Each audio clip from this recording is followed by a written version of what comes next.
বিশ্বকাপ বাছাইয়ের জন্য আগামী মাসে 2টি ম্যাচ খেলবে ব্রাজিল। ইকুয়েদর ও প্যারাগুয়ের বিপক্ষে এই 2 ম্যাচের জন্য 23 সদস্যর দল ঘোষণা করেছেন ব্রাজিল কোচ দরিবাল জুনিয়র। ব্রাজিলের এই দলে সবচেয়ে বড় চমক এস্টেভো উইলিয়ান।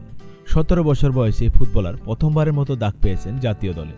ব্রাজিলের জার্সিতে অভিষেকের অপেক্ষায় থাকা এই ফুটবলারকে কেউ কেউ নেইমারের সঙ্গে তুলনা করেছেন। অনেকে আবার তার স্কিলের জন্য মেসিনিও বা শতো মেসি নামে ডাকেন।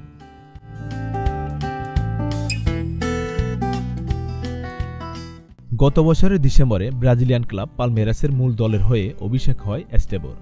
এখন পর্যন্ত দলটির হয়ে 21 ম্যাচে তার গোল 5টি।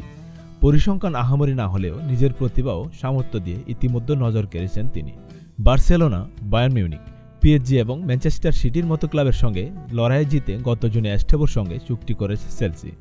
আগামী বছরের জুলাই ইংলিশ প্রিমিয়ার লিগের দলটির হয়ে খেলবেন তিনি।